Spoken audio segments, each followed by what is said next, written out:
பீமனை கொலை செய்த திருதராஷ்டிரர். குருஷேத்திர போரில் நடப்பவற்றை திருதராஷ்டிரன் நேரில் பார்க்க வேண்டும் என்று விரும்பிய தேவவியாசர் திருதராஷ்டிரன் அரண்மனையில் இருந்தவாறே போர்க்களத்தில் நடப்பதை பார்க்க வேண்டும் என்று அவருக்கு ஞான கண்களை வழங்கினார். ஆனால் திருதராஷ்டிரன் போரின் கோர காட்சிகளை பார்க்க என் மனதில் துணிவில்லை. போராட போகும் இரு தரப்பினருமே என் வம்சம்தான். ஒரு புறத்தில் எனக்கு பிறந்த என் 100 ஆசை மகன்கள், இன்னொரு புறத்தில் என் தம்பி தத்தெடுத்த 5 ஆசை மகன்கள். இரு தரப்பில் யார் அழிந்தாலும் அது என் வம்ச அழிவுதான். அது மட்டுமில்லாமல் கிருஷ்ணன் பாண்டவர்கள் தரப்பில் அவர்களுக்கு துணையாக நிற்பதால் நிச்சயம் ஏப்புகள் என் இரத்த பிறப்புகளுக்குத்தான் இருக்கும். அதை நேரில் என் கண்களால் காணும் சக்தி எனக்கு இல்லை. நீங்கள் இந்த ஞான கண்களை என் வாழ்வின் இது நாள் வரை எனது கண்களாக, என் பார்வையாக, என் கூடவே பயணித்து வரும் என் சேவகன் சஞ்சயனுக்கு கொடுங்கள். நான் போர்க்கள தகவலை சஞ்சயன் மூலமாக செவி வழியாகவே கேட்டு தெரிந்து கொள்கிறேன் என்றார். வியாசரும் சஞ்சயனுக்கு ஞான கண்களை தந்து சென்றார். குருஷேத்திர யுத்தத்தில் 18 நாட்களும் நடந்த போர்க்கள காட்சிகள் அனைத்தையும் தெளிவாக விளக்கி சொன்னான் சஞ்சயன். பீமன் இரக்கமில்லாமல் எப்படி தன் 100 மகன்களை கொன்றான் என்பதை சஞ்சயன் விளக்கமாக சொல்ல சொல்ல அதை கேட்டுக்கொண்டிருந்த திருதராஷ்டிரன் தன் இதயத்திலிருந்து இரத்த கண்ணீர் வடித்து துடி துடித்து அழுதான்.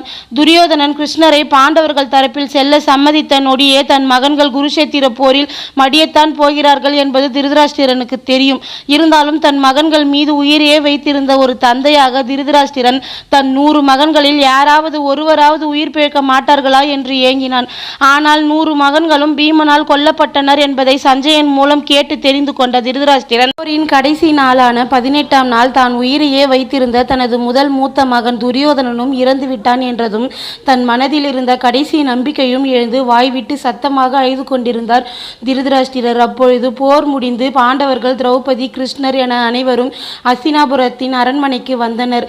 தன் குடும்பத்தின் மூத்தவர்களான திருதராஷ்டிரன், காந்தாரி, குந்தி என 3 வருடத்திலும் ஆசீர்வாதம் பெற விரும்பிய யுதிஷ்டிரன் தன் தம்பிகளையும் திரௌபதியும் அழைத்து கொண்டு திருதராஷ்டிரன் அருகில் சென்றான்.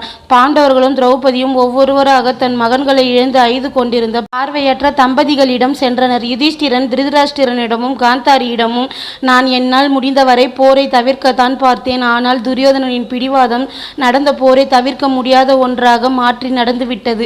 என் தம்பிகளை கொன்றது எனக்கும் மனவலியைத்தான் தருகிறது. என் தம்பிகள் மரணம் எனக்காக நடந்திருந்த போதிலும் அவர்கள் இறந்தது எனக்கே இவ்வளவு வலியை தருகிற போது அவர்கள் மீது உயிரையே வைத்திருந்த உங்களுக்கு அவர்கள் மரணம் எவ்வளவு வலியை தந்து கொண்டிருக்கும் என்பதை என்னால் புரிந்து கொள்ள முடிகிறது பெரிய தந்தையே. நடந்தவை அனைத்தும் எங்கள் விருப்பம் இல்லாமல் நடந்திருந்தாலும் உங்கள் இழப்பிற்கு நாங்கள் காரணமாகிவிட்டோம்.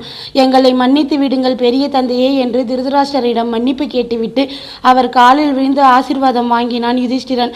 மனம் முழுவதும் வலி நிறைந்திருந்தாலும் திருதராஷ்டிரன் முழு மனதுடன் யுதிஷ்டிரனுக்கு ஆசீர்வாதம் கொடுத்தார். அடுத்ததாக திரௌபதி ஆசீர்வாதம் பெற்றாள். திரௌபதிக்கு அடுத்து பீமன் சென்றான். அப்பொழுது அவர்களுடன் வந்திருந்த கிருஷ்ண பகவான் அடுத்து என்ன நடக்கப் போகிறது என்பதை உணர்ந்து பீமனை திருதராஷ்டிரன் அருகில் செல்ல விடாமல் தடுத்து, பீமனுக்கு பதிலாக பாண்டவர்கள் வனவாசத்தில் இருந்த சமயத்தில் துரியோதனன் கதா பயிற்சி செய்வதற்காக பீமனின் உருவ சிலையை இரும்பால் செய்து அந்த இரும்பு சிலையுடன் கதாயுத பயிற்சி செய்து கொண்டிருந்தான்.